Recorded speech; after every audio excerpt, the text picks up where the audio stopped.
लीजिए सुनिए मुंशी प्रेमचंद के लिखे उपन्यास प्रेम आश्रम के 33वें भाग को मेरी यानी समीर गोस्वामी की आवाज में। डॉक्टर प्रियनाथ चोपड़ा बहुत ही उदार, विचारशील और सहृदय सज्जन थे। चिकित्सा का अच्छा ज्ञान था और सबसे बड़ी बात यह कि उनका स्वभाव अत्यंत कोमल और नर्म था। अगर रोगियों के हिस्से की शाक भाजी, दूध, मक्खन, उपले ईंधन का एक भाग उनके घर में पहुंच जाता था तो ये केवल वहां की प्रथा थी।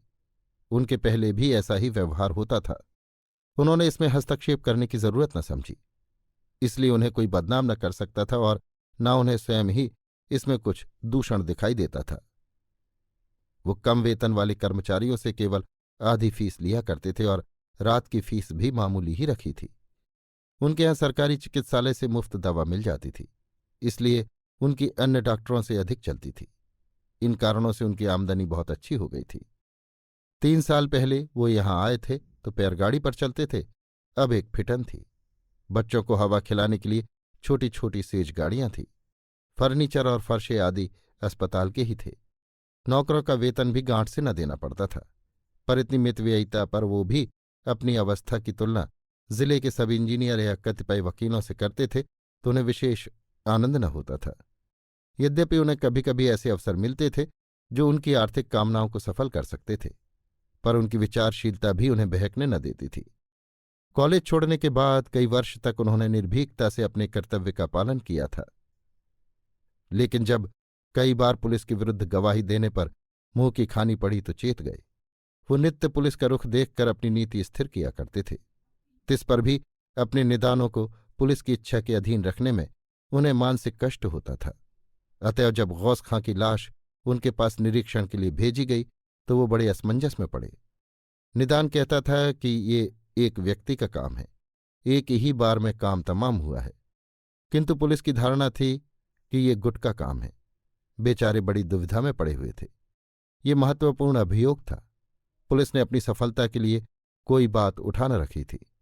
उसका खंडन करना उससे बैर मोल लेना था और अनुभव से सिद्ध हो गया था कि ये बहुत महंगा सौदा है। गुनाह था मगर बेलज्जत। कई दिन तक इसी हैस बैस में पड़े रहे, पर बुद्धि कुछ काम न करती थी। इसी बीच में एक दिन ज्ञानशंकर उनके पास रानी गायत्री देवी का एक पत्र और 500 रुपये पारितोषिक लेकर पहुंचे। रानी महोदया ने उनकी कीर्ति सुनकर अपनी गुण ग्राहकता का परिचय दिया था। उनसे शिशुपालन पर एक पुस्तक लिखवाना चाहती थीं। इसके अतिरिक्त उन्हें अपना गृह चिकित्सक भी नियत किया था और प्रत्येक विजिट के लिए 100 रुपये का वादा था। डॉक्टर साहब फूले न समाये। ज्ञानशंकर की ओर अनुग्रहपूर्ण नेत्रों से देखकर बोले, श्रीमती जी की इस उदार गुण ग्राहकता का धन्यवाद देने के लिए मेरे पास शब्द नहीं है। आप मुझे अपना सेवक समझिए। ये सब आपकी कृपा दृष्टि है, नहीं तो मेरे जैसे हजारों डॉक्टर पड़े हुए हैं। ज्ञानशंकर ने इसका यथोचित उत्तर दिया। इसके बाद देशकाल संबंधी विषयों पर वार्तालाप होने लगा। डॉक्टर साहब का दावा था कि मैं चिकित्सा में IMS वालों से कहीं कुशल हूं और ऐसे असाध्य रोगियों का उद्धार कर चुका हूं जिन्हें सर्वज्ञ IMS वालों ने जवाब दे दिया था। लेकिन फिर भी मुझे इस जीवन में इस पराधीनता से मुक्त होने की कोई आशा नहीं। मेरे भाग्य में विलायत के नवशिक्षित युवकों की मातहती लिखी हुई है। ज्ञानशंकर ने इसके उत्तर में देश की राजनीतिक परिस्थिति का उल्लेख किया। चलते समय उनसे बड़े निस्वार्थ भाव से पूछा, लखनपुर के मामले में आपने क्या निश्चय किया? लाश तो आपके यहां आई होगी? प्रियनाथ, जी हां, लाश आई थी। चिन्हों से तो ये पूर्णतः सिद्ध होता है कि ये केवल एक आदमी का काम है, किंतु पुलिस इसमें कई आदमियों को घसीटना चाहती है। आपसे क्या छिपाऊं, पुलिस को असंतुष्ट नहीं कर सकता, लेकिन ये निरपराधियों को फंसाते हुए आत्मा को घृणा होती है।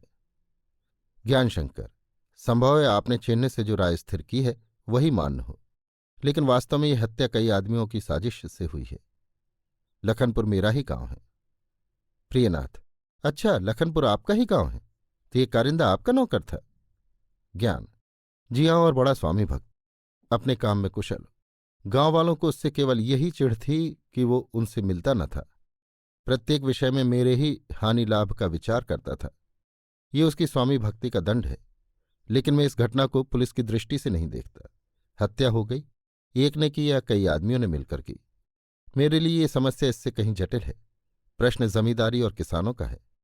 अगर हत्याकारियों को उचित दंड न दिया गया तो इस तरह की दुर्घटनाएं आए दिन होने लगेंगी और जमींदारों को अपनी जान बचाना कठिन हो जाएगा। प्रस्तुत प्रश्न को ये नया स्वरूप देकर ज्ञानशंकर विदा हुए। यद्यपि हत्या के संबंध में डॉक्टर साहब की अब भी वही राय थी, लेकिन अब ये गुनाह बेलज्जत न था। 500 रुपये का पारितोषिक, 100 रुपये फीस, साल में 1000-2000 मिलते रहने की आशा, उस पर पुलिस की खुशनुदी अलग। अब आगे पीछे की जरूरत न थी। हाँ, अब अगर भय था तो डॉक्टर इरफान अली की जिरहों का। डॉक्टर साहब की जिरह प्रसिद्ध थी, अतएव प्रियनाथ ने इस विषय के कई ग्रंथों का अवलोकन किया और अपने पक्ष में समर्थन के तत्व खोज निकाले। कितने ही बेगुनाहों की गर्दन पर छुरी फिर जाएगी, इसकी उन्हें एक क्षण के लिए भी चिंता न हुई। इस ओर उनका ध्यान ही न गया। ऐसे अवसरों पर हमारी दृष्टि कितनी संकीर्ण हो जाती है। दिन के 10 बजे थे। डॉक्टर महोदय ग्रंथों की एक पोटली लेकर फिटन पर सवार हो कचहरी चले। उनका दिल धड़क रहा था। जिरह से उखड़ जाने की शंका लगी हुई थी। वहां पहुंचते ही मजिस्ट्रेट ने उन्हें तलब किया। जब वो कटघरे के सामने आकर खड़े हुए और अभियुक्तों को अपनी ओर दीन नेत्रों से ताकते देखा तो एक क्षण के लिए उनका चित्त अस्थिर हो गया। लेकिन ये एक क्षणिक आवेग था, आया और चला गया। उन्होंने बड़ी तात्विक गंभीरता और मर्मज्ञतापूर्ण भाव से इस हत्याकांड का विवेचन किया। चिन्हों से ये केवल एक आदमी का काम मालूम होता है, लेकिन हत्याकारियों ने बड़ी चालाकी से काम लिया है। इस विषय में वे बड़े सिद्धहस्त हैं। मृत्यु का कारण कोलाहड़ी या गड़ासे का आघात नहीं है, बल्कि गले का घोंटना है, और कई आदमियों की सहायता के बिना गौस खां जैसे बलिष्ठ मनुष्य का गला घोंटना असंभव है।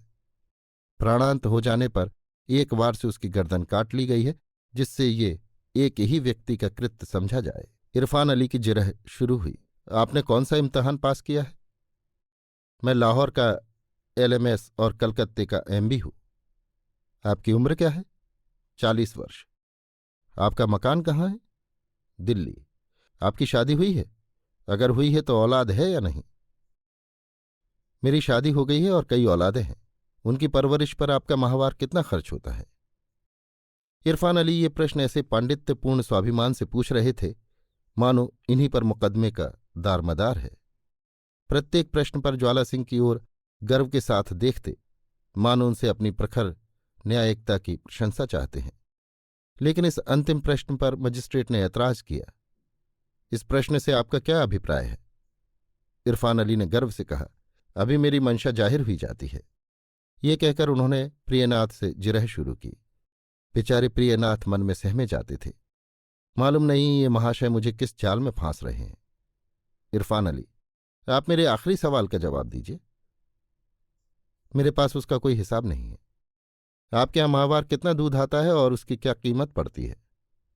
इसका हिसाब मेरे नौकर रखते हैं। घी पर माहवार कितना खर्च होता है? मैं अपने नौकरों से पूछे बगैर इन गृह संबंधी प्रश्नों का उत्तर नहीं दे सकता।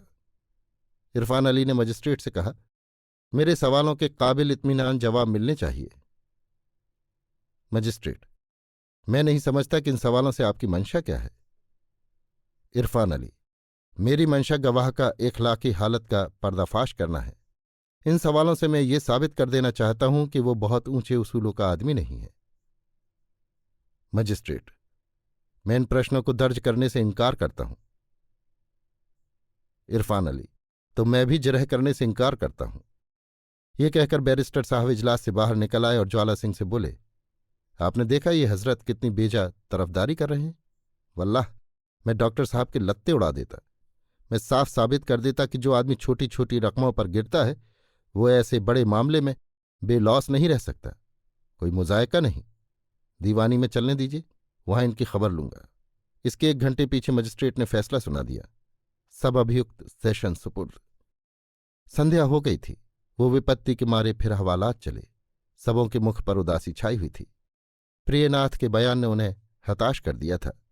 वो ये कल्पना भी नहीं कर सकते थे कि ऐसा उच्च पदाधिकारी प्रलोभनों के फेर में पड़कर असत्य की ओर जा सकता है।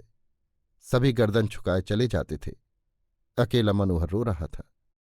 इतने में प्रियनाथ की फिटन सड़क से निकली। अभियुक्तों ने उन्हें अवहेलनापूर्ण नेत्रों से देखा, मानो कह रहे थे, आपको हम दीन दुखियों पर तनिक भी दया न आई। डॉक्टर साहब ने भी उन्हें देखा। आंखों में ग्लानि का भाव झलक रहा था। अभी आप सुन रहे थे मुंशी प्रेमचंद के लिखे उपन्यास प्रेमाश्रम के 33वें भाग को मेरी यानी समीर गोस्वामी की आवाज में।